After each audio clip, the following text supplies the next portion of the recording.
Vous écoutez La descendance interdite, tome 1. Caitlin la protégée et le mystérieux pouvoir.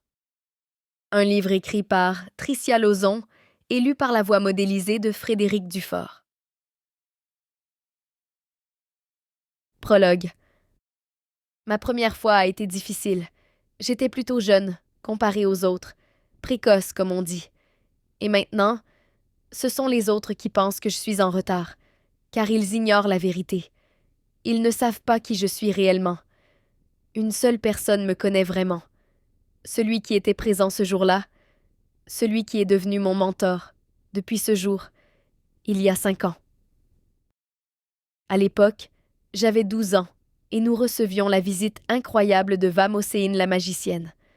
En général, dans notre contrée du Royaume du Nord, notre deuxième nom, pour ceux qui s'en voyaient attribuer un, est censé faire comprendre qui nous sommes et notre capacité dans le domaine de la magie.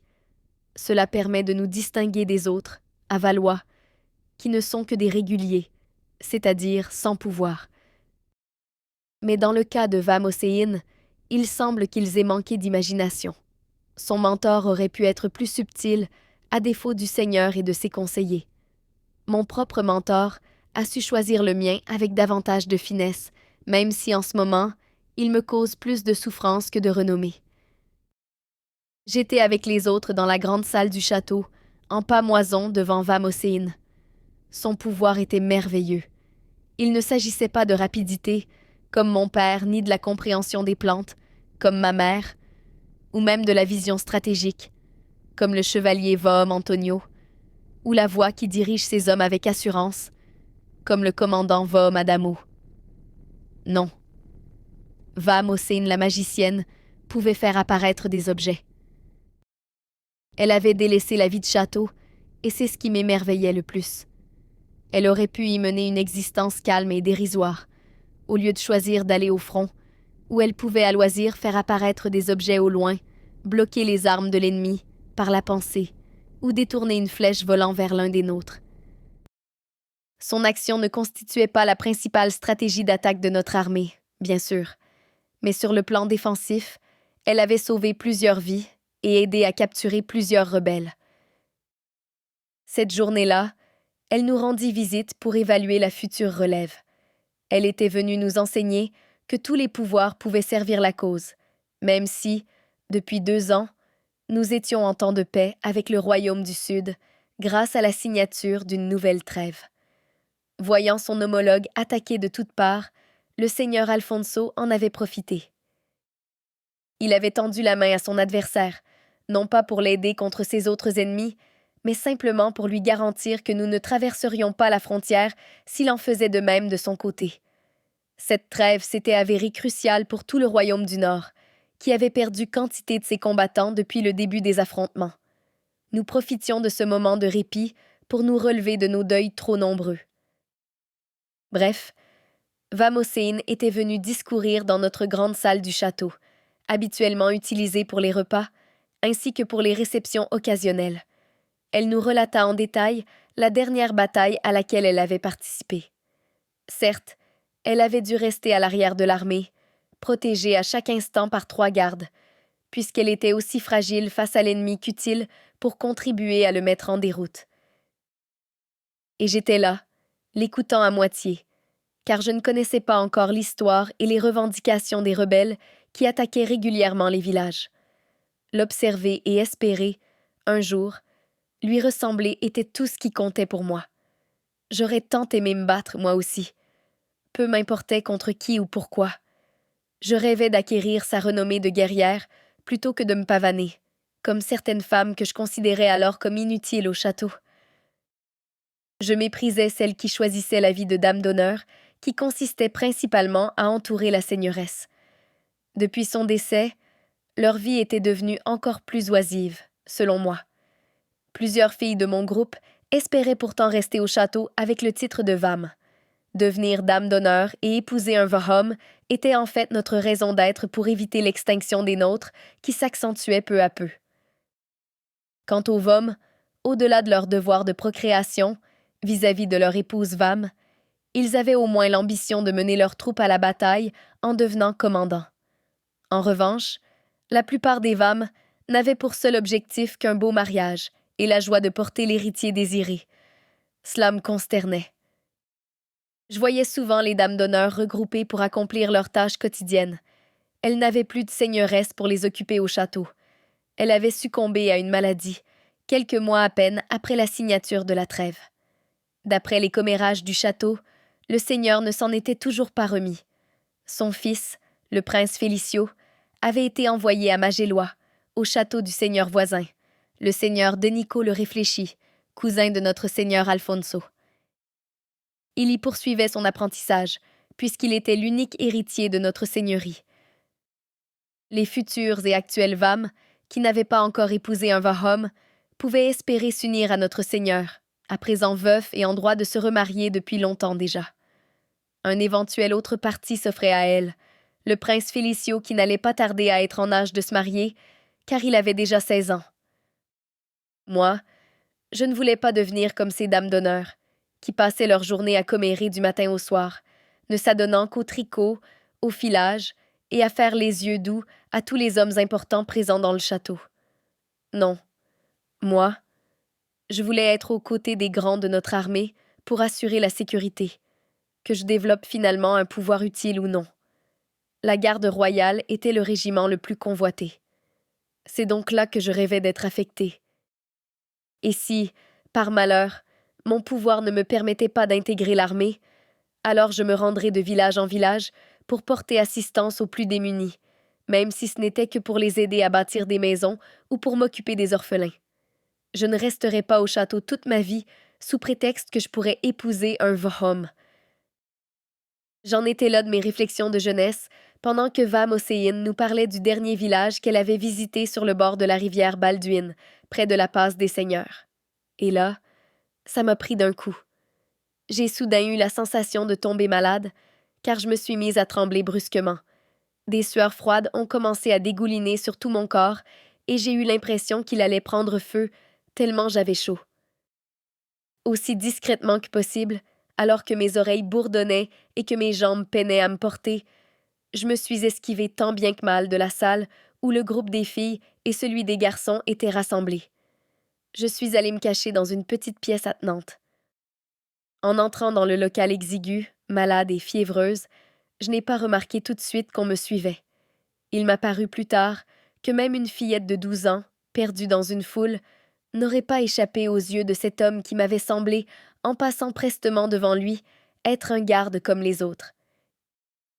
Il est entré immédiatement après moi, prenant le temps de faire des signes de tête à 2 autres gardes, avant de disparaître avec moi derrière la porte qui serait le rempart de mon secret. C'est là, dans cette petite salle contiguë, à celle où se trouvait mon idole, à peine assez spacieuse pour y ranger le matériel d'entretien, un grand miroir sur pied, qui avait besoin de quelques retouches de peinture, et une petite table entreposée en attendant d'être réparée, que s'est produit le plus important changement de ma vie. C'était ma première fois. Et, même si je ne comprenais pas trop ce qui m'arrivait, j'avais conscience que cela n'était qu'un début, qu'une introduction à ma nouvelle vie. Mon don allait finalement m'être révélé. J'allais enfin savoir de quoi j'étais capable. J'étais à la fois anxieuse et impatiente de le découvrir. Mon inquiétude, au sujet de mes tremblements et de mes bouffées de chaleur, diminua lorsque je me remémorais les avertissements de Vam Marlin. La plupart des nouveaux dons émergeaient généralement en douceur, mais il arrivait parfois que certains soient plus difficiles à contrôler les premières fois. J'avais donc pris sur moi de me calmer, et j'avais alors senti tout mon corps se modifier. Sous les yeux émerveillés du garde, je m'étais transformée en Vamocine, corps et vêtements. Ébahie, je me regardais dans la glace. J'avais l'impression d'être une copie parfaite de mon idole. Parée de l'uniforme bleu de la garde, de magnifiques cheveux bruns rassemblés en une longue tresse, des yeux également bruns en forme d'amande, une bouche étroite et bien dessinée. Quand je me suis retournée vers le garde, que j'apercevais derrière mon épaule dans le miroir, c'est la voix de Vam Océine qui s'est exclamée pour expliquer que je ne comprenais pas ce qui s'était passé, que je n'avais rien choisi. J'étais devenue son double parfait. Une profonde terreur comprima mes entrailles, et un violent mal de tête me broya les tempes. Je perdis pied et je m'évanouis. À mon réveil, j'étais allongée dans une chambre inconnue, une serviette froide et humide sur le front. Une bassine d'eau trônait sur la petite table à côté du lit. J'ai tourné la tête de l'autre côté et je l'ai vu, lui. Toujours ce même garde, silencieux, assis et veillant à mon repos. Alors qu'il me croyait toujours endormi et qu'il ne me regardait pas, j'en profitais pour le détailler. Il n'était pas comme les autres gardes qui attachaient leurs cheveux. Les siens étaient sombres et raides, avec une mèche sur le côté, à la hauteur des oreilles, et légèrement plus long derrière. Il portait une barbe et une moustache naissantes, comme s'il ne les avait pas rasées depuis une semaine. Par la suite, j'ai bien compris qu'il les maintenait volontairement à cette longueur pour garder cette apparence qu'il entretenait soigneusement. Ses yeux ont alors rencontré les miens, interrompant mon observation. Il s'est présenté quand il a vu que j'étais revenu à moi. J'étais face au célèbre chevalier Vahom Antonio le Stratège. Ce Vahom avait mérité l'un des rares titres de chevalier, car il avait grandement contribué à la mise en place de la trêve par ses stratégies de guerre, mais aussi par celles utilisées dans les coulisses auprès de notre seigneur Alfonso. Sans embâge, il m'a demandé de lui faire confiance, puis il m'a assuré que personne d'autre que lui n'avait vu ma transformation. Je l'ai simplement ignoré et j'ai dirigé mon regard au loin, vers la seule glace de la pièce. Elle était trop éloignée pour me montrer mon reflet. Je me demandais qui j'étais maintenant. Tu es redevenu toi-même à l'instant où tu t'es évanoui, m'a-t-il rassuré, comme s'il avait lu dans mes pensées. Une transformation de cette ampleur nécessite beaucoup d'énergie. Il m'a souri, comme si j'étais normale, alors que je me sentais complètement déficiente et harassée. Je ne comprenais plus rien, et j'avais besoin de parler avec mes amis, afin de m'aider à y voir plus clair. Que m'était-il arrivé? Était-ce vraiment moi qui avais modifié mon apparence, ou étais-je simplement victime d'un mauvais tour? Pouvais-je recommencer cette transformation, ou devais-je au contraire l'empêcher? Et pourquoi ce Vécham me regardait-il sans rien dire, avec l'air de suivre chacune de mes pensées? Lisait-il dans ma tête toutes les questions que je me posais? Heureusement, il n'a pas relevé et a continué à garder le silence, respectant le temps nécessaire pour me laisser me ressaisir, ce que j'ai fait. Sur un tout autre plan, je réalisais qu'être seule dans une chambre, avec un homme, chevalier ou non, n'était pas très orthodoxe. Je savais déjà, malgré mon jeune âge, que cela risquait de m'attirer les foudres de Vam Marlene qui s'occupait de nous. Le déshonneur était ce qui l'effrayait le plus pour ses petites protégées. Le regard de désespoir que je lançais aux gardes ne lui échappa pas. Il semblait vraiment lire dans ma tête. Après t'avoir amené ici, j'ai fait prévenir Vam Marlene que je t'avais fait mander auprès de moi et d'Alexio. Non, me précisa-t-il, en me voyant tourner subitement les yeux de tous les côtés pour le chercher dans cette minuscule chambre. Il n'est pas ici, mais dans la pièce voisine. Un garde surveille la porte de celle-ci pour qu'on ne soit pas dérangé, hormis par la jeune demoiselle qui a apporté la bassine d'eau et en qui j'ai également confiance. Elle s'appelle Lydine. Je te la présenterai si tu veux. Je l'ai regardée de nouveau en me demandant ce qui était si important dans ma, disons, transformation, à défaut d'autres mots. Et pourquoi se donnait-il tant de mal pour la cacher? Était-ce un maléfice ou une situation qu'il fallait taire à jamais? Avais-je enfin un pouvoir, moi aussi? Je vois tellement d'émotions passer sur ton visage, petite. En ce moment, tu as la tête pleine de questions, et nous n'avons malheureusement pas le loisir d'y répondre par manque de temps. Je dois être bref, afin de te renvoyer rapidement auprès de tes amis. Sans un mot, je décidai de me lever du lit en douceur, pour ne pas risquer un nouveau malaise. Une fois certaine que j'étais solide sur mes jambes, je me dirigeais vers la seule autre chaise de la pièce, face au Véhom. Mieux valait être au même niveau si je voulais qu'on me prenne au sérieux, malgré mes 12 ans. Une fois assise, je le regardais dans les yeux et j'attendis la suite qui n'allait pas tarder à me surprendre encore davantage que ma mésaventure précédente, autant que cela fut possible. Aimerais-tu, toi aussi, protéger notre royaume en entrant dans la garde? me demanda-t-il de but en blanc. J'acquiesçais d'un signe de tête. Je n'osais toujours pas prononcer un mot, comme si cela allait changer ce que je sentais monter en moi. Un espoir grandissant se répandait dans mon cœur. C'est bien ce que je me suis dit en t'observant plus tôt dans la salle. On devine aisément les fillettes qui veulent être combattantes et celles qui préfèrent la vie de château, expliqua-t-il en entrecroisant les doigts. Je lui adressai un petit sourire gêné, car il avait dû m'observer avant même que je ne sorte de la grande salle. Il me sourit en retour.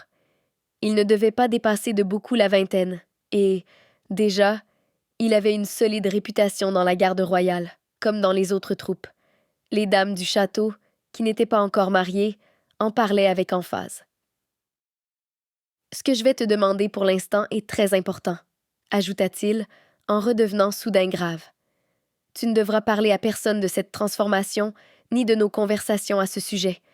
Tout ce que tu diras, c'est que je t'ai choisi, avec Alexio, comme nouveaux écuyers, et que tu commences ton entraînement avec moi dès demain matin. Je ne veux plus que tu refasses de transformation pour le moment, d'accord? Si tu sens que ça vient malgré tout, tu feras comme précédemment, tu te cacheras et tu m'informeras ensuite. Tu ne devras rien me dissimuler, car à partir d'aujourd'hui, je serai ton mentor. Je ferai de toi une Vécham très importante, je te le garantis. Est-ce que ça te convient? Ceci est un engagement de mentor écuyer. Tu sais ce que ça veut dire, n'est-ce pas? Si je le savais. Toute ma vie, j'avais rêvé d'être autre chose qu'une dame de château et de faire partie de la garde. Le contrat mentor-écuyer ne pouvait pas être pris à la légère. La vérité nous liait. J'allais être à tout instant à ses ordres et je n'aurais sûrement plus le temps de voir mes amis ni Vam Marlin. Cela ne me dérangeait pas outre mesure pour Vam Marlin. Mais pour mes amis, après 4 années passées à les côtoyer, depuis mon arrivée au château, elles allaient certainement me manquer. Cependant, je ne serais pas la seule écuyère de Véchom Antonio, comme j'aurais pu l'espérer. Nous serions 2 à ses côtés, moi et un garçon que je ne connaissais pas, car il ne faisait pas partie du groupe de Véhom potentiel. Vam Marlin ne voulait pas que nous passions trop de temps à l'extérieur des murs, car, selon ses dires, ce n'étaient pas des manières pour de futures dames. En revanche, les garçons, futurs Vom, gardes ou autres, passaient leur journée à l'extérieur pour accomplir leurs tâches quotidiennes. On ne les voyait qu'à l'heure du repas du soir, dans la grande salle, mais leur table se trouvait à l'opposé de la nôtre. Vam Marlin n'encourageait pas ses petites protégées à s'éloigner d'elle, bien au contraire. Elle nous gardait autant que possible dans son giron et nous surveillait à tout moment. Je pris conscience que j'allais non seulement me libérer de son joug et passer dorénavant mes journées à l'extérieur des murs du château, mais que j'allais enfin pouvoir réaliser ce que je voulais vraiment, devenir une combattante et entrer un jour dans la garde. Un sourire radieux s'épanouit sur mon visage et j'acquiesçai finalement à la question du chevalier. « Alors, petite, ceci est un marché, » s'exclama-t-il, en se levant et en me tendant la main que je pris avec plaisir. « Me diras-tu enfin ton nom, que je puisse entendre ta vraie voix, plutôt que celle de Vam Océine? » Me levant à mon tour de ma chaise et le menton pointé vers lui, avec toute la fierté que mon avenir prometteur faisait gonfler en moi, je lui répondis d'une voix forte. « Je m'appelle Caitlin. » Chapitre 1. L'après-midi touchait à sa fin et je me rendis directement à la salle commune pour le repas du soir qui devait bientôt être servi. À peine arrivé, je vis Vam Marlin, le regard perçant, se diriger vers moi au pas de charge. Elle avait un étrange pouvoir. Elle pouvait à tout moment savoir où se trouvaient ses petites protégées placées sous sa responsabilité. Cela devait lui avoir déplu que je disparaisse subrepticement et sans un mot de son champ de vision. Je me raidis inconsciemment, prête à subir son assaut. « Mais où diable étiez-vous passée, demoiselle ?» s'écria-t-elle, à peine arrivée devant moi. « Vous vous éclipsez d'un coup et mystérieusement, qui plus est. Vous ne daignez même pas m'avertir et je vous cherche partout sans résultat. Pouvez-vous seulement imaginer ma crainte qu'il vous soit arrivé quelque chose de grave pendant que vous étiez sous ma protection? C'était son reproche le plus courant, mais qui m'était rarement adressé. Généralement, cette réprimande visait davantage Amandine et Améline. Je me sentis mal de l'avoir autant ébranlée, car elle semblait réellement sur le point de nous faire un malaise avec ses mains agitées, ses joues empourprées et sa paupière droite qui clignait sporadiquement. Je croyais que le chevalier Vom Antonio le stratège. Vous avez dit que j'étais avec lui, me défendis-je, en baissant les yeux pour ne surtout pas la miner davantage. Voir qu'il aurait pris cette peine. Certainement pas. Il a seulement envoyé un messager qui m'a informé que vous vous trouviez avec lui et le petit Alexio sans nom. Que pouvait-il y avoir de si urgent pour qu'il néglige de me demander préalablement la permission de discuter avec vous, demoiselle? Bien sûr que je l'aurais autorisé. Qui suis-je pour lui refuser une telle requête? Mais je vous aurais fait chaperonner par une servante, par les cieux.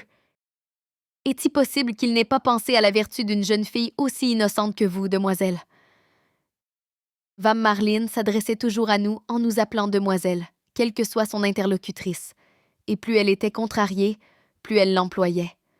Son mécontentement était palpable et faisait écho à mes genoux qui s'entrechoquaient lorsqu'elle me faisait cette remontrance. Jamais je n'avais été désobéissante, ce qui m'angoissait terriblement, et je craignais par-dessus tout qu'elle refuse au chevalier ce qu'il venait de me proposer quelques minutes plus tôt. C'est ma faute, ajoutai-je sans réfléchir, pour tenter d'arrêter cette diatribe que je savais pouvoir se prolonger très longtemps. J'ai dû me retirer rapidement, car je ne voulais pas m'échapper devant tous et vous faire honte. Vous nous avez fréquemment avertis des fâcheuses conséquences de l'abus de breuvage durant les repas, et je dois avoir bu trop de jus de citronnelle ce matin. À mon retour, le chevalier Vom Antonio m'attendait pour me parler. J'ai pensé qu'il vous avait sans doute informé. Je suis désolée de vous avoir causé ces tourments, Vam Marlin, dis-je, en faisant une révérence et en m'agenouillant, comme elle nous l'avait montré lorsque nous nous trouvions face à un seigneur ou à son épouse. Elle fut surprise de cette marque de respect. Je pourrais jurer qu'elle en éprouva du plaisir, ce que j'avais d'ailleurs prévu, car elle rougit de nouveau, alors qu'elle s'était légèrement calmée pendant mes explications. Elle mit quelques secondes pour se reprendre. « Voyons, relevez-vous, demoiselle Caitlin, vous me gênez. Vous savez bien qu'on ne fait une révérence qu'au grand du royaume, » s'exclama-t-elle à voix haute, tout en scrutant les alentours pour découvrir si quelqu'un nous avait observés. Bien sûr, je voyais mes amis au loin nous regarder du coin de l'œil, en faisant mine d'être occupés, mais je sentais bien que j'allais avoir droit à un second interrogatoire.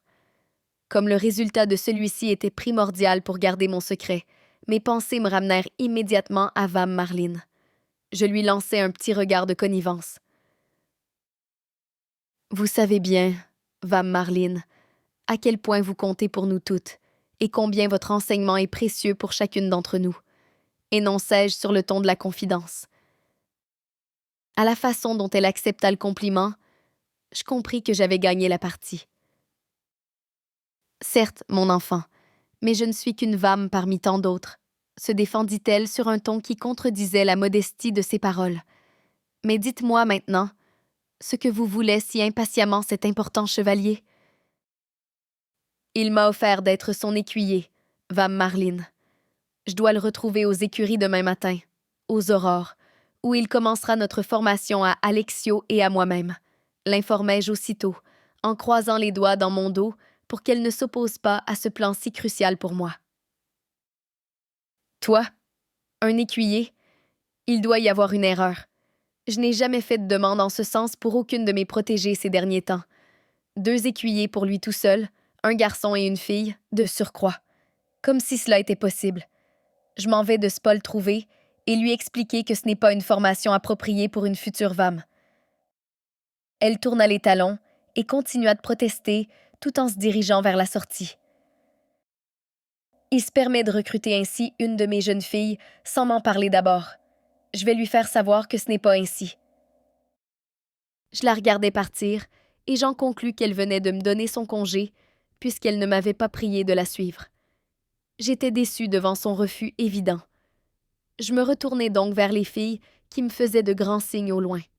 Je les rejoignis aussitôt. « Allez, Caitlin, dis-nous, qu'est-ce qui t'est arrivé? » Vam Marlin était en panique quand elle a remarqué que tu avais disparu, m'informa d'emblée Améline. Où étais-tu passée? Me demanda la douce Joséphine, âgée de 14 ans et la plus vieille du groupe. Je pris place à leur côté et leur contai mot pour mot la même histoire qu'à Vam Marlin, car je savais que cette nouvelle allait ensuite se propager comme une traînée de poudre. Le moindre événement qui se produisait au sein de la relève, tant chez les futurs Vam que les futurs Vom, était toujours de notoriété publique. Malheureusement, notre lignée s'éteignait peu à peu. Nous n'étions que 6 filles en âge de découvrir nos pouvoirs, entre 8 et 17 ans. 2 étaient parties dans l'année qui venait de s'écouler. 5 nouvelles jeunes filles, âgées de 6 à 8 ans et vivant encore avec leurs parents, présentaient certaines prédispositions. Elles devaient nous rejoindre après leur 8e anniversaire. Leur arrivée avait déjà été planifiée. Avant 6 ans, la mortalité infantile était trop élevée pour que l'on prenne la peine de leur réserver une place. L'époque antérieure au mariage du seigneur Alfonso, que Vam Marlin se plaisait tant à évoquer, était bien différente d'aujourd'hui. Elle avait eu à former jusqu'à 23 jeunes filles en même temps. Pour les futurs Véhom, la situation s'avérait aussi grave. Il n'était que 7 en formation. Le seigneur Alfonso parlait de disparition de nos pouvoirs, car cette nouvelle ère ne produisait que peu d'élus. Selon certains, une malédiction était tombée sur toute notre seigneurie lorsque notre seigneur Alfonso le Grand s'était marié avec Dame Eliana. Elle venait de la seigneurie voisine, celle de son cousin. Elle n'avait rien d'une Vam, car elle ne possédait aucun pouvoir. Alfonso s'était épris d'elle au premier regard. Un véritable coup de foudre que certains dénigraient comme étant un coup du sort. Un très très mauvais sort. Malgré les avertissements de ses conseillers, il l'avait épousée et, quelques mois plus tard, elle avait accouché du prince Félicio. Alfonso le Grand avait alors fait le tour de son royaume, en compagnie de sa seigneuresse, relevant à peine de ses couches et de leur nouveau-né, afin de prouver qu'il n'existait aucune malédiction et que les rumeurs étaient infondées. Il n'y avait qu'à regarder le visage parfait du jeune prince pour s'en convaincre. Pourtant, tout le monde connaissait la loi de son père, le précédent seigneur, qui imposait à toute personne bénéficiant de pouvoir d'épouser quelqu'un qui en possédait aussi, afin que sa descendance en soit dotée. Nous étions les seuls dans toute la seigneurie de Valois à avoir des pouvoirs. Nous avions donc le devoir et la responsabilité de ne pas les perdre et, surtout, de les multiplier. Hélas, Dame Eliana ne parvint pas à mener à terme ses autres grossesses et elle n'eut pas d'autres enfants. Là encore, Alfonso affirma qu'il ne s'agissait pas d'une quelconque malédiction. Il invoqua tout simplement la fragile constitution de son épouse. Il devait la défendre en permanence, car de nombreuses personnes espéraient l'annulation de cette union. Plusieurs Vam du château auraient tout fait pour devenir la nouvelle seigneuresse. À chaque occasion, notre seigneur Alfonso le Grand répétait qu'il avait déjà un héritier et qu'il avait droit à la vie conjugale qu'il avait lui-même choisie. Jamais il ne changea d'avis, pas même lorsqu'il apparut évident qu'après le premier enfant de son épouse, les autres Vams mariées ne pourraient, elles aussi, donner naissance qu'à un seul enfant vivant. Il s'agissait toujours du premier-né. S'ensuivait une série de fausses couches, peu importe le nombre de fois où les Vams tombaient enceintes. Après le décès de l'épouse tant aimée de notre Seigneur, à la suite d'une maladie qui l'emporta rapidement sur sa frêle constitution, le peuple espéra qu'il se remarie au plus vite avec, cette fois, une Vam choisie parmi les dames d'honneur de son château. Il fallait enfin conjurer le maléfice qui perdurait depuis une quinzaine d'années. Il n'écouta pas ses conseillers et se lança dans la guerre contre les rebelles et les brigands, car le royaume du Sud était devenu un territoire allié, du moins pour le moment. Il était évident qu'aucune des dames d'honneur ne pouvait rivaliser avec la beauté de feu son épouse, la seigneuresse Dame Eliana. Selon la loi de Valois, promulguée par le père d'Alfonso, même si certaines Vam choisissaient d'entrer dans la garde pour protéger le peuple, elles devaient tout de même s'unir à un Véchom et enfanter au moins une fois avant l'âge de 20 ans. Elles pouvaient alors poursuivre leur carrière militaire sans être importunées par la maternité, car des nourrices s'occupaient des bébés. Ensuite, le château du Seigneur prenait la relève de l'éducation de ces rares enfants, éventuellement dotés de pouvoirs magiques, dès leur 8e anniversaire. Amandine, âgée de 11 ans, la cadette de notre petit groupe de 4 amis, était la fille de Vam Hossein. Pourtant, elle ne la connaissait pas davantage que moi qui l'avais idolâtrée dès que j'avais appris son histoire. Mes propres parents vivaient à Loana, un village à la jonction de la rivière Balduin et du ruisseau Balda. Ma mère, Vam Florine de la Plante, avait un étrange pouvoir sur les plantes médicinales qui poussaient en abondance en sa compagnie. Mon père, Vom Rosario le Rapide, qui devait parfois s'absenter lorsque son seigneur le mandait à ses côtés, laissait son épouse gérer le village. Elle ne pouvait pas abandonner ces plantes si précieuses qui auraient dépéri en son absence. Pour nous, les futurs Vam, la vie était inestimable. Nous ne disposions d'aucune liberté ou presque quant à nos choix d'avenir ou d'épouse, mais nous connaissions notre valeur au sein de la société, surtout depuis la malédiction de la seigneuresse Eliana. Les futurs Vams et Vom étant beaucoup plus rares, plus aucune Vam en devenir n'envisageait sérieusement de faire carrière dans la garde. Elles préféraient se préparer à leurs épousailles et à leur maternité, puis à leur vie de château. Depuis l'illustre mariage du seigneur Alfonso et hormis Vam Hossein, une seule autre Vam avait décidé de protéger le peuple. Elle s'appelait Vam Evelyne la Silencieuse. Elle avait quitté le château au moment de mon arrivée, à mes 8 ans. J'espérais suivre ses traces, même si je ne la connaissais pas. Lorsque je révélai que le chevalier Véchom Antonio le stratège m'avait demandé de devenir son écuyère, mes amies furent donc stupéfaites. Je les vis échanger des regards ahuris. Aucune de ces 3 jeunes promises n'aspirait à entrer dans la garde pour protéger le peuple et combattre les ennemis. Rosaline et Delphine, les 2 petites nouvelles, respectivement âgées de 8 et 9 ans et formées par Vam Marline, ne l'espéraient pas davantage. Elles attendaient tout le retour du prince Félicio, qui pourrait bien choisir d'épouser l'une d'entre elles quand il serait en âge de se marier. D'ailleurs, Améline et Amandine changèrent rapidement de sujet et s'extasièrent sur les prouesses du futur Véchom Cléo. Il avait récemment développé le pouvoir du feu et en faisait étalage avec vanité. Je les écoutais sans vraiment leur prêter attention.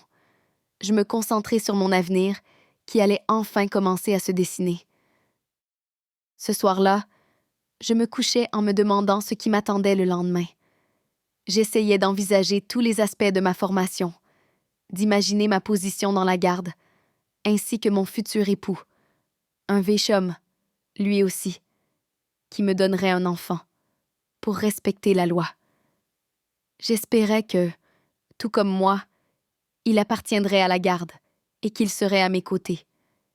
Jamais je n'aurais pu prévoir tout ce qui allait m'arriver en 5 ans, et encore moins ce qu'il me restait encore à découvrir. Néanmoins, je sais maintenant, 5 ans plus tard, que je n'aurai pas la vie calme des Vam du château, ni celle, relativement simple, que je m'étais pourtant attendue à vivre dans la garde. Chapitre 2. À l'aurore, comme convenu, je rejoignis le chevalier Véchom Antonio aux écuries.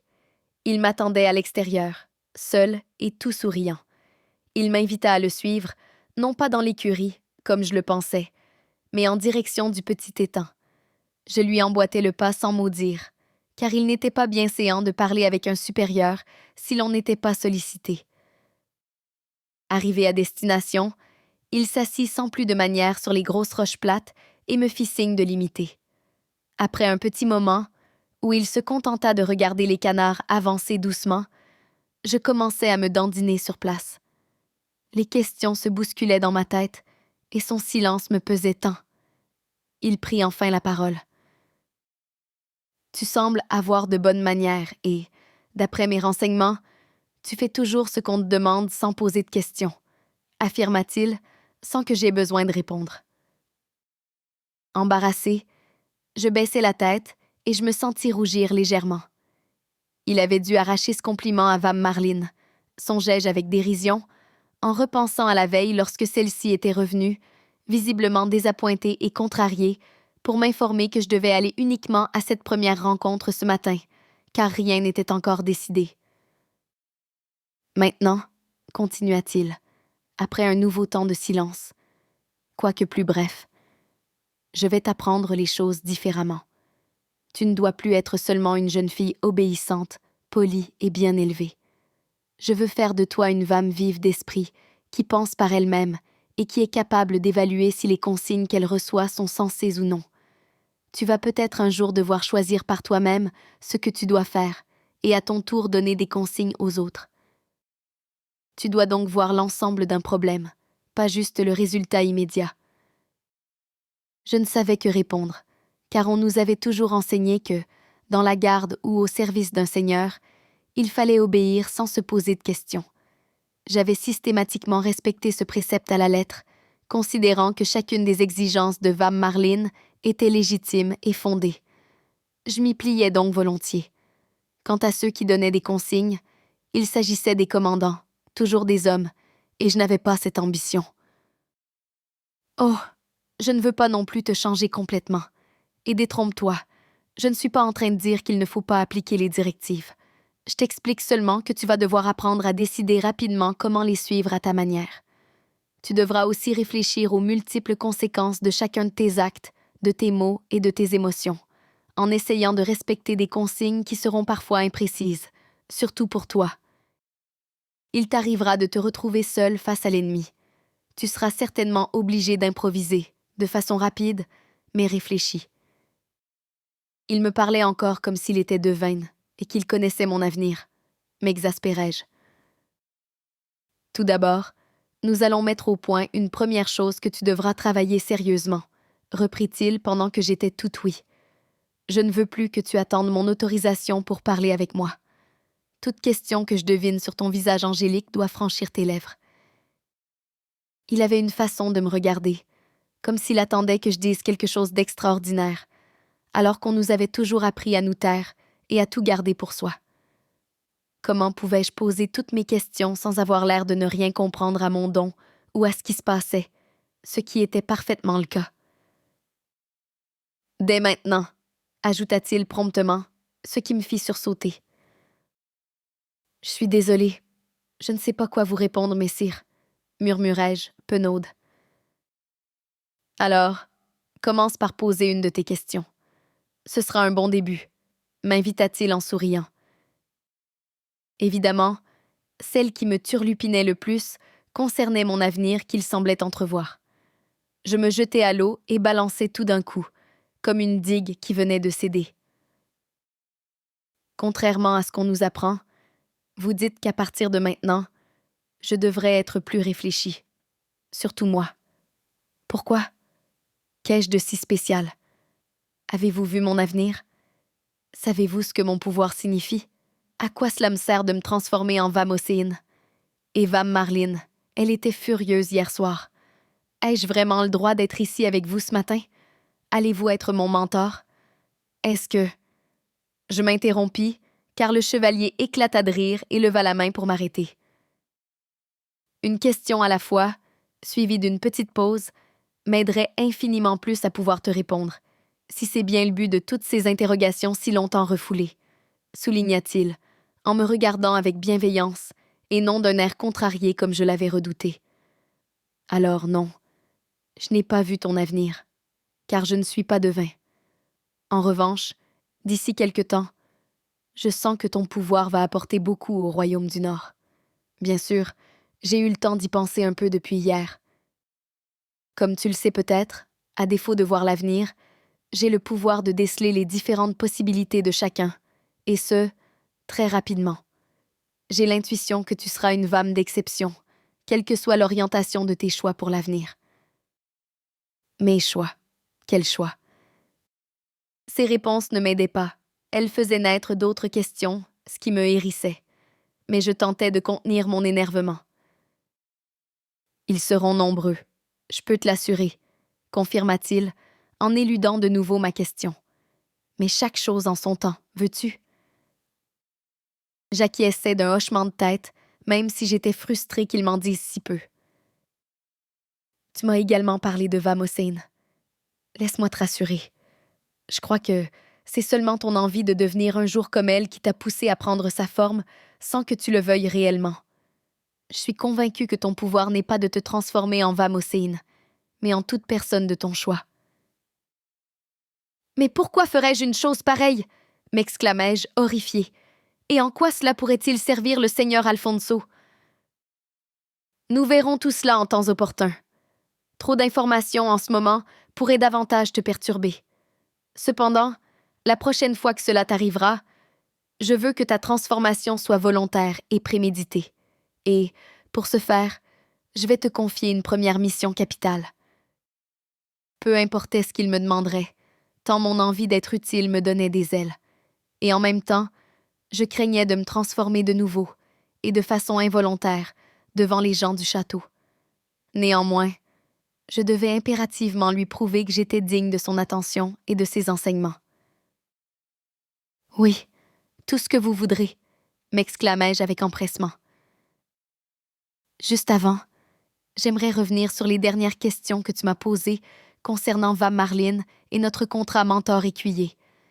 Hier, je suis désolée de t'avoir imposé ma présence, d'être restée seule avec toi dans une chambre, mais la gravité de la situation m'a obligée à agir dans l'urgence, admit-il, comme s'il avait commis une faute. Ne vous excusez pas, messire. Personne n'a découvert ce qui m'est arrivé, et vous ne m'avez certes pas offensé. Vous m'avez plutôt sauvé, répondis-je sincèrement, même si je ne savais pas encore vraiment ce qui se serait passé si toute la cour m'avait vu me transformer. À cette pensée, un frisson d'horreur me parcourut. J'ai peut-être sauvé les apparences, mais pas ta vie, mon enfant. Quant à ton avenir, tu dois comprendre que la formation que je te propose risque d'être aussi bénéfique qu'elle pourrait causer ta perte. Comme Vam Marlin l'a souligné au seigneur Alfonso, si peu de Vam suivent actuellement une formation, qu'exposer l'une d'entre elles, en l'envoyant au combat, ne permettrait pas à notre seigneurie de reprendre du galon. Mais vous leur avez parlé de mon pouvoir, n'est-ce pas? Non. J'ai préféré jouer de mon influence auprès du Seigneur. Je lui ai expliqué que je pressentais chez toi d'immenses possibilités et un grand avenir. D'ici quelque temps, si tout se déroulait comme que je l'entendais, une femme, telle que toi, pourrait accomplir des choses bien plus importantes que mettre simplement un enfant au monde, doté d'un pouvoir ou non. Et qu'a-t-il répondu? Et Vam Marlin? Vam Marlin refuse de voir une de ses ouailles devenir écuyère, et qui plus est avec un autre écuyer. Alors, vous ne me formerez pas, supposai-je calmement, tandis que mon cœur se serrait dans ma poitrine et que les larmes me piquaient les yeux. J'avais été si proche d'obtenir ce que je voulais plus que tout. Bien sûr que si tu le souhaites réellement. Le Seigneur m'accorde l'autorisation de te former, dès aujourd'hui, si tu acceptes les risques liés à ton potentiel et de ne plus faire partie des jouvencelles de Vam Marlin. Elle s'est résignée à se séparer de toi plus tôt que prévu, afin de répondre à la demande du seigneur Alfonso. Est-ce bien ce que tu veux? Car tu ne pourras pas faire machine arrière par la suite. Ton destin sera d'ores et déjà en marche. Oui, messire. Je souhaite plus que tout suivre cette formation avec vous, car j'ai toujours voulu entrer dans la garde. Je sais qu'avec vous, je pourrai y arriver. Je serai une écuyère exemplaire. Je vous le promets, ajoutai-je solennellement, en me levant du rocher pour m'agenouiller devant lui en signe de respect. Et je n'en doute point, s'écria-t-il de sa voix de stentor, tout en me tapotant hardiment l'épaule et en me faisant signe de reprendre place à ses côtés. Tu ressembles tellement à tes parents. Ils seraient fiers de toi. Vous les connaissez, messire? Ne pus-je m'empêcher de lui demander, tant leurs souvenirs se perdaient peu à peu avec le temps. Malgré les 4 années passées au château, depuis mes 8 ans, je gardais quelques précieuses images d'eux. Le calme de ma mère et son sourire aimant lorsqu'elle me brossait les cheveux le soir. La voix forte et réconfortante de mon père qui me disait qu'un jour, peut-être, nous combattrions les ennemis ensemble. Et le rire de ma mère qui lui répondait de me laisser grandir avant de faire des plans sur mon avenir. Il me manquait tellement. Bien entendu, m'assura-t-il, en m'adressant un clin d'œil complice, sans m'en dire davantage. Maintenant, je vais te parler de ta première mission, si tu le veux bien, et avant que notre ami Alexion n'arrive, car il ne devait pas tarder.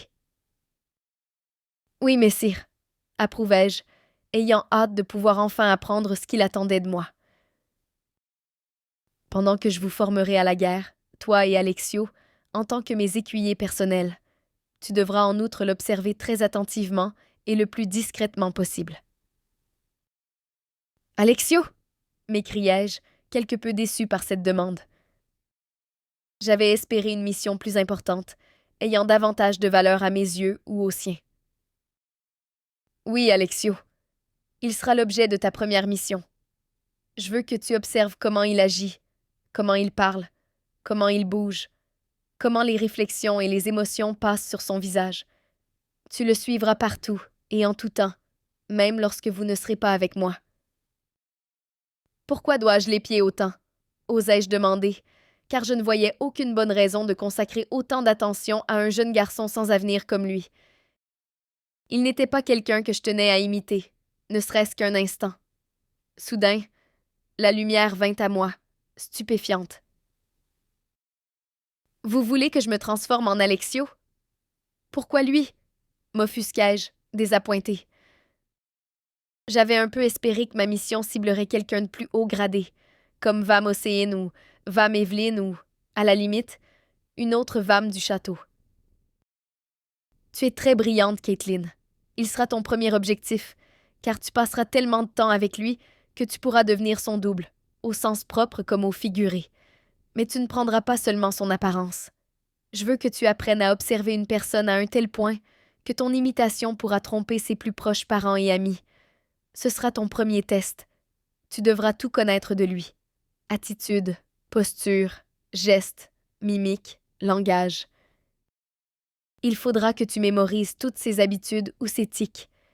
Si une jeune fille cherche à le séduire et qu'il fait toujours un clin d'œil avant de sourire, par exemple, ou quels sont les copains avec qui il a l'habitude de chasser, s'il a des goûts particuliers en matière de pêche, ou même s'il a la simple habitude de renifler brièvement avant de sortir son épée ou de jouer avec une pomme avant de la manger. Tu dois pouvoir devenir sa réplique exacte. Je veux que tu enregistres tous ces détails pour l'imiter spontanément. Mais cela va me prendre un temps fou pour tout connaître de lui, me renfrognai-je subitement devant l'ampleur de la tâche. Peu importe le temps que cela prendra, tu devras être capable de devenir son double parfait. Pendant ce temps, tu suivras avec lui la formation pour entrer ensuite dans la garde. Je n'exige qu'une seule chose de toi, ne parler de cette mission à personne. Pour tout le monde, tu seras seulement mon écuyère, rien d'autre, et tu me poseras tes questions à ce sujet uniquement quand nous serons seuls. Et Alexio, il devra le savoir. Pas dans l'immédiat. Je ne crois pas que ce soit dans ton intérêt ni le sien. Mais il va se demander pourquoi je le suis partout, non?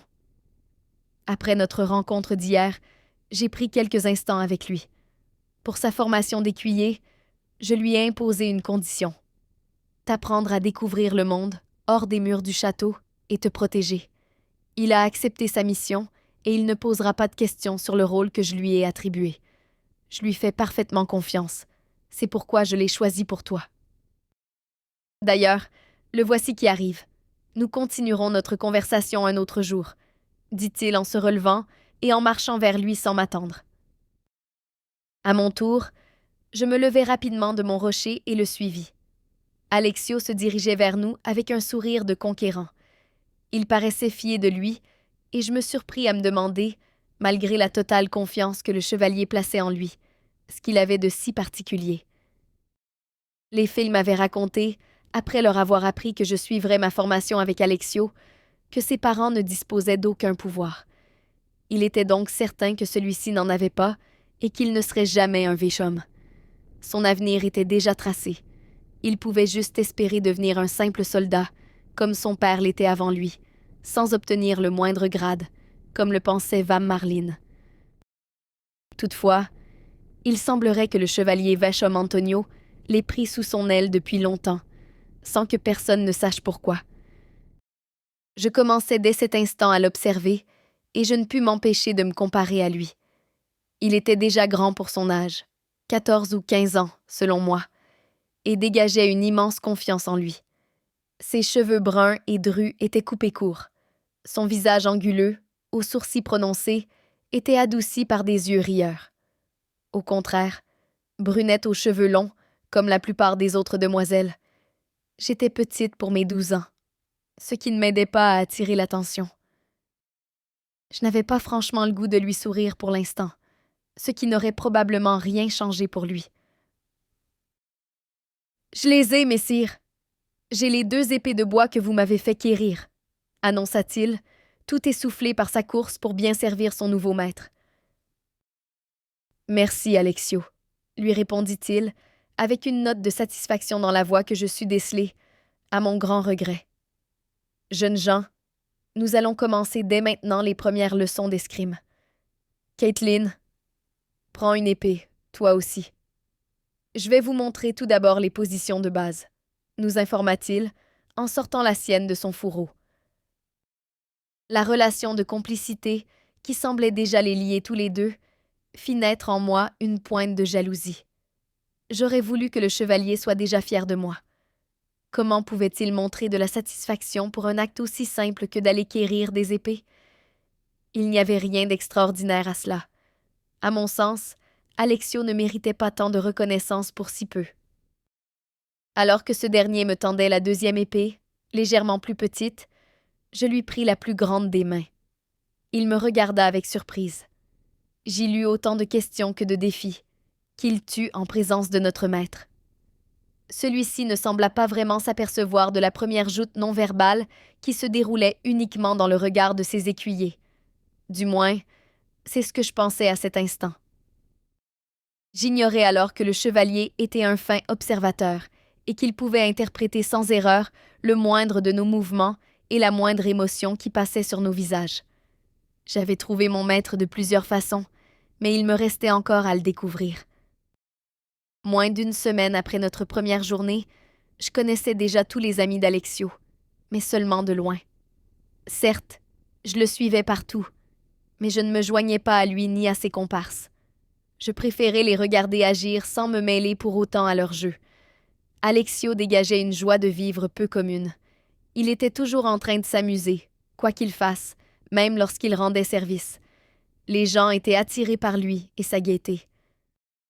Même moi, j'aurais voulu oublier ma mauvaise humeur et la première impression négative qu'il m'avait laissée pour aller courir avec lui dans les champs ou après les canards dans la mare, comme il le faisait. Mais j'avais trop d'orgueil pour faire le premier pas. Je le voyais s'amuser à l'épée avec ses amis, mettant en pratique ce que notre maître nous avait enseigné le jour même. Il avait toujours la plus petite épée, que je regrettais amèrement de ne pas avoir prise depuis le premier jour, car la différence de poids aurait peut-être soulagé mes muscles du bras droit, maintenant si endoloris. Même si j'étais consciente que mon apprentissage aurait sans doute été facilité, je m'étais bien gardée là aussi de demander à Alexio d'échanger nos épées. Une fois nos cours terminés, avec le chevalier Vom Antonio, dans la grande cour du château, j'étais trop épuisée pour continuer à pratiquer, comme il le faisait. Je savais, au fond de moi, que ce jeune homme sympathique aurait accepté le troc. Malgré mes œillades glaciales, lorsqu'il tentait de m'aider, il restait toujours courtois avec moi, que ce soit pendant nos échanges de coups, devant notre maître, ou lors de ses autres activités où je l'accompagnais. Je me retrouvais seule avec mon amour-propre, le cœur aussi meurtri que mes bras et mes jambes, assise dans l'herbe à l'observer, tandis qu'il passait son temps à s'amuser joyeusement avec ses camarades. Contrairement à lui, je ne me hâtais pas de retrouver mes amies pour passer du temps avec elles après le repas du soir. Elles ne pouvaient pas comprendre mes ambitions, et encore moins mon entêtement à suivre un entraînement si intense. Aussi, je filais me coucher sans demander mon reste dès que le repas se terminait. Je m'isolais, et je le regrettais déjà, même si je ne savais pas comment arriver à relier les 2 parties de ma vie qui s'éloignaient l'une de l'autre. J'étais tellement perdue dans mes réflexions solitaires sur mes premiers jours, en tant qu'apprenti écuyer, que je ne vis même pas l'un des amis d'Alexio se diriger vers moi. Il était trop tard, il se tenait maintenant devant moi. Je me relevais hardiment, la tête haute pour me draper dans ma dignité, prête à encaisser une de leurs piques habituelles. J'avais remarqué que ces garçons aimaient se chamailler pour un rien. Jusqu'à présent, ils m'avaient toutefois ignoré, mais je préférais être parée à toute éventualité. « Et c'est qui celle-là, qui te suit partout comme un petit chien perdu, Alexio? » demanda-t-il haut et fort, d'une voix quelque peu rocailleuse, pour que tous ses copains l'entendent. « Caitlin, pour vous servir, » répondis-je en faisant une courbette simple, comme Vam Marlin nous l'avait apprise. « Oh que oui, j'aimerais bien que tu me serves ma beauté, » me susurra-t-il malgré ses 14 ans, comme Alexio, tandis qu'un soudain dédain me fit reculer. « J'ai tout plein d'idées qui te feraient grandement plaisir, crois-moi, » ajouta-t-il, en me lorgnant avec avidité de la tête aux pieds. Malgré mes 12 années, je n'étais pas sans savoir qu'il fallait se tenir éloigné de ce genre de comportement masculin. Joséphine, la plus âgée d'entre nous, avait une fois subi la main baladeuse d'un des garçons et nous avait expliqué qu'elle l'avait giflé pour le remettre à sa place. Nous avions toutes trouvé très cocasse la façon dont elle nous avait relaté la scène, sans comprendre, en fait, à quel point le malaise était profond pour celle qui subissait cette situation angoissante et humiliante. Je m'apprêtais donc à faire de même quand Alexio arriva au pas de course. Il attrapa mon bras, qui s'était élancé vers le visage de ce malotru, et le bloqua. Je me retournai vers lui, avec l'envie évidente de le frapper à son tour, quand il tira violemment mon bras derrière lui, m'obligeant à suivre le mouvement pour ne pas me le faire tordre davantage. « Tiens, tu voles à la rescousse de la demoiselle en détresse? Depuis quand tu te préoccupes d'elle? » demanda méchamment le garçon face à Alexio. Sa remarque était forte à propos. Même moi, je voulais entendre sa réponse, alors qu'il me maintenait toujours le poignet serré derrière lui, comme pour m'empêcher de parler ou de reprendre les hostilités. « Tu te trompes, Leonardo. Ce n'est pas elle que je protège, mais tes fesses et ta fierté. Tu sais bien qu'elle est ma compagne de formation avec le chevalier Vom Antonio le stratège. Cette fille pourrait bien te faire mordre la poussière dans moins d'1 an et, crois-moi, elle a la rancune tenace. Tu aurais sûrement l'avantage aujourd'hui, mais elle garderait en elle une animosité et un désir de vengeance pour mieux t'humilier plus tard. Imagine te faire battre par une fille devant tout le monde. Elle est déjà meilleure que moi à l'épée, et ça fait moins d'1 semaine qu'elle la manie. Je parie que dans 12 mois, elle t'offrira la déculottée que tu mérites. On parie, ajouta-t-il, en lui adressant un sourire convaincant. Les yeux déjà rieurs à l'idée de l'éventuelle vengeance que je lui ferais subir. Je n'osais intervenir tant ce qu'il disait n'avait aucun sens. J'avais le bras trop endolori, ne serait-ce que pour penser à prendre mon épée et me mettre en garde. De plus, Alexio était bien supérieur à moi lors de nos séances d'escrime. Il donnait l'impression de la manier depuis toujours, alors que j'avais la sensation de ne jamais parvenir à la retenir à chaque coup porté contre la lame. À chaque contact entre nos 2 épées, l'onde de choc résonnait de ma main jusqu'au coude. Mais malgré toutes ces pensées qui me traversèrent l'esprit en un éclair, je ne voulais pas montrer ma peur devant ce mufle de Leonardo. Je relevai la tête et le regardais avec un air de défi, tentant un petit sourire en coin que je n'avais pourtant pas envie de lui adresser. Était-ce ma réaction ou les affirmations d'Alexio qui firent pencher la balance?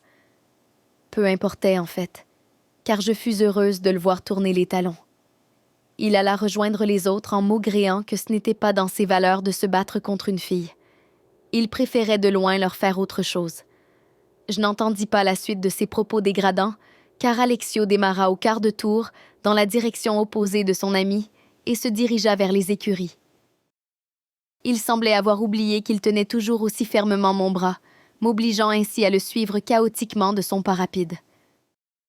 Arrivé aux écuries, il s'engouffra aussitôt dans une stalle vide, située dans le fond, d'où l'on pouvait surveiller de loin le va-et-vient des palefreniers.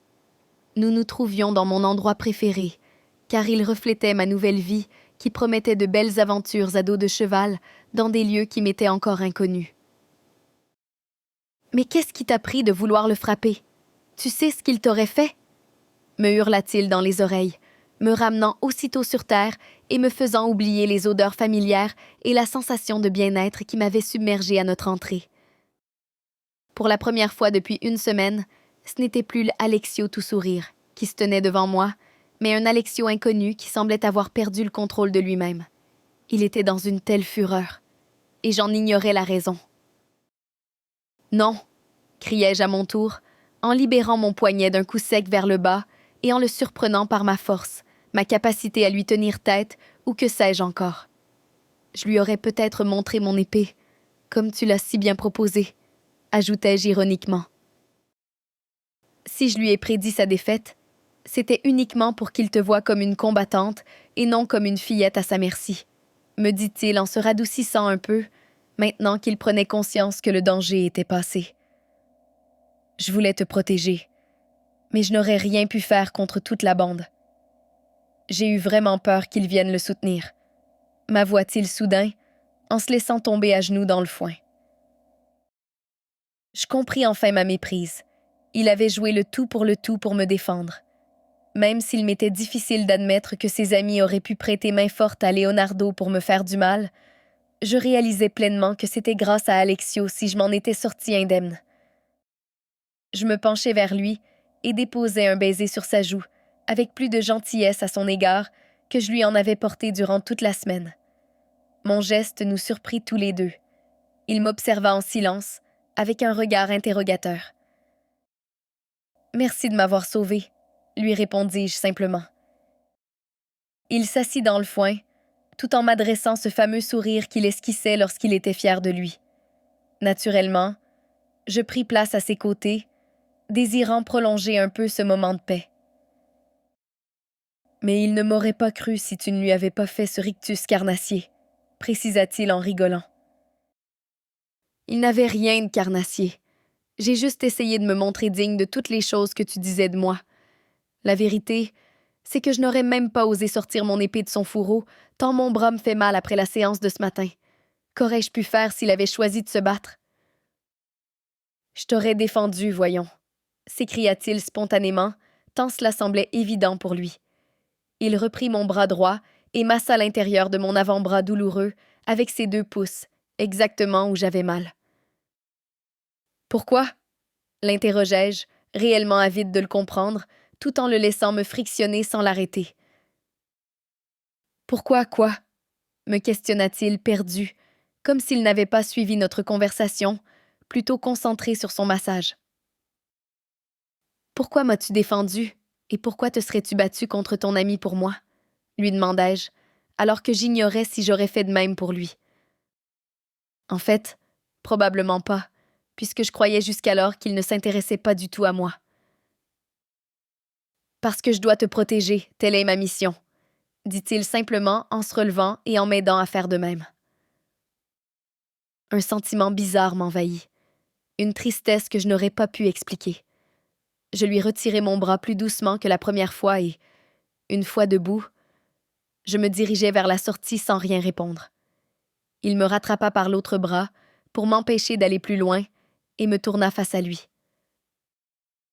Parce que je le dois, mais aussi parce que j'aimerais que nous soyons amis, au lieu de nous affronter tous les jours pour savoir qui va gagner cette lutte silencieuse qui s'éternise entre nous, m'avoua-t-il, le regard triste.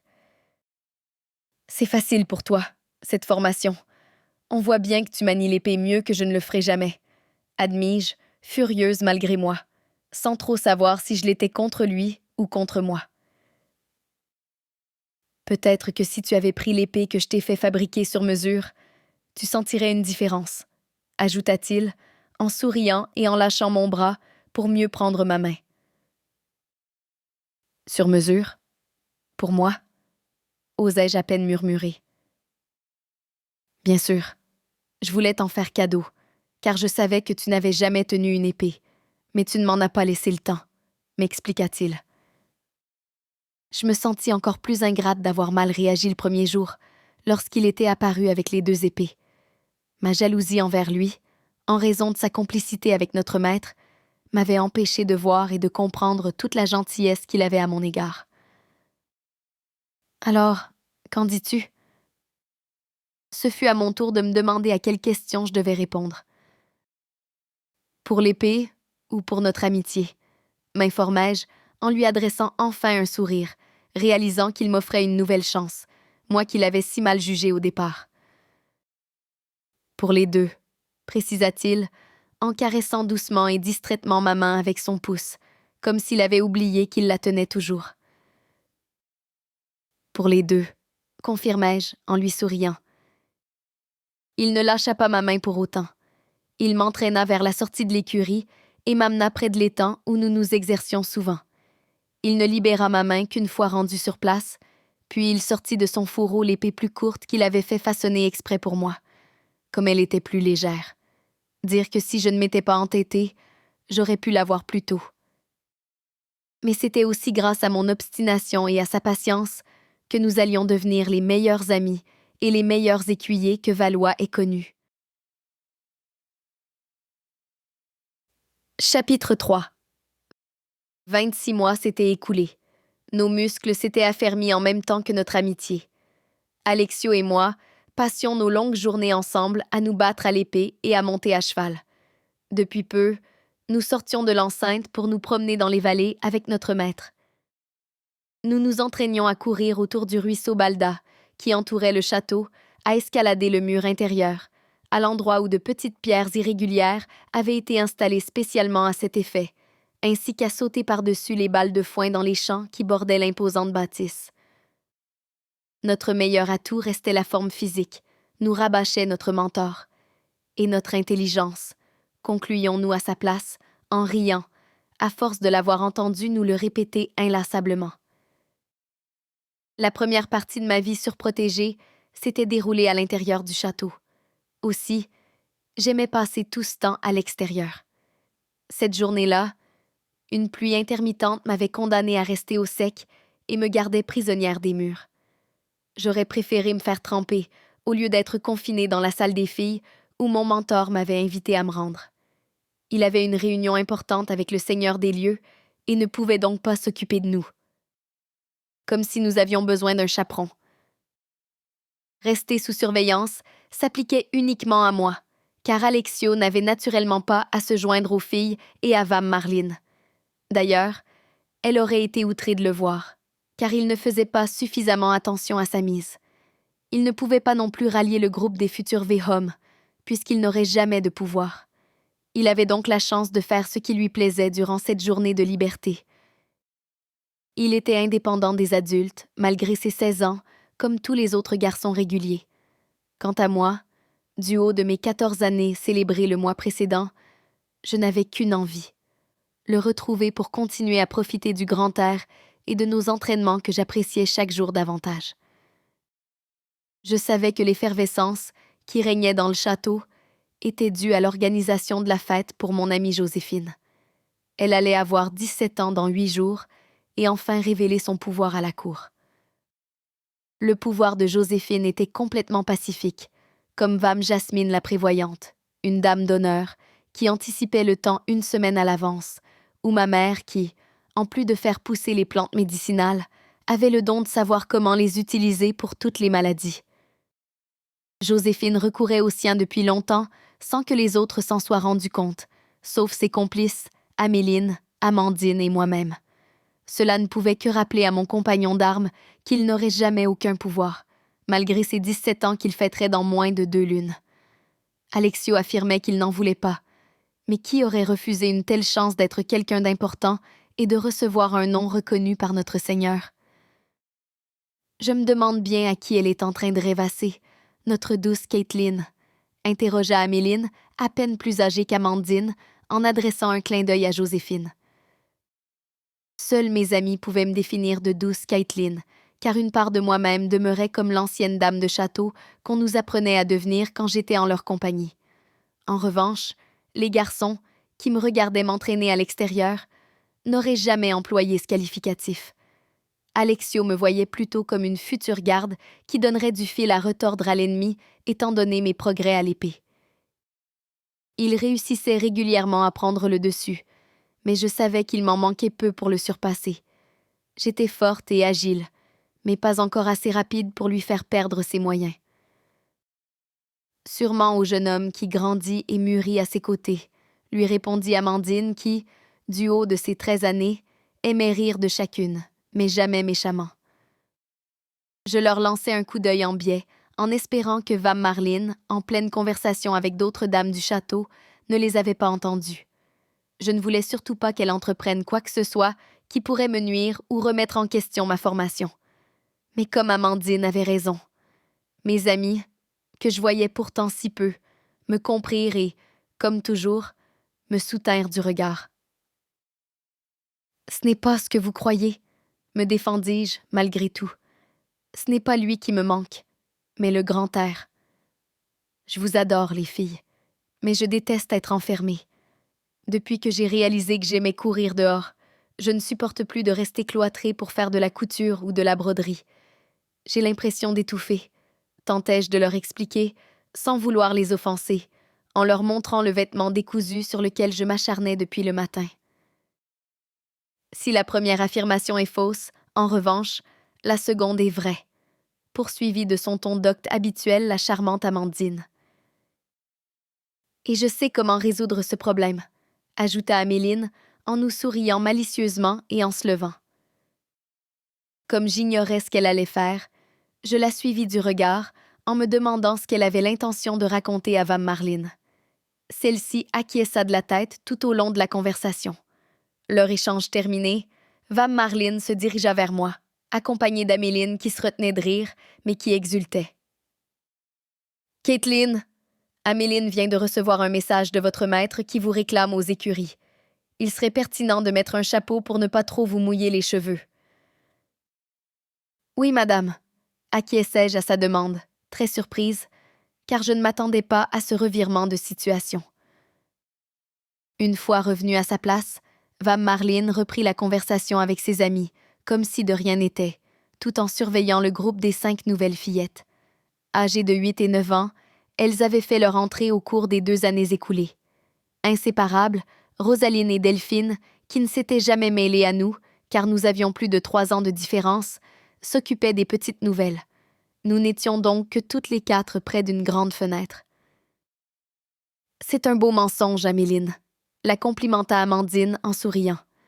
« Merci, ma chère amie », lui répondit Améline en la gratifiant d'une courbette exagérée. « Tu peux m'expliquer comment tu as pu lui faire croire à un message du chevalier alors que personne n'est entré ou sorti de la pièce ?» questionnai-je Améline, tandis que les filles se contentèrent de me sourire. « Une chose est certaine, » ajouta Joséphine, très enjouée. « À ta place, je me dépêcherai de partir avant qu'elle ne change d'avis. Cela pourrait prendre moins de temps que tu le penses, » conclut-elle en adressant un clin d'œil aux filles. Je sus qu'elle me cachait quelque chose et je décidai d'en reparler plus tard avec Joséphine, au moment du coucher, car nous partagions encore la même chambre jusqu'à sa cérémonie de présentation. Cela nous permettait de nous raconter nos journées avant de nous endormir. Mais dans l'immédiat, la liberté m'appelait. Je me levai doucement. Nous espérons que vous avez apprécié cet aperçu. Pour continuer à écouter ce livre audio sur Google Play Livres, utilisez le lien dans la description de la vidéo.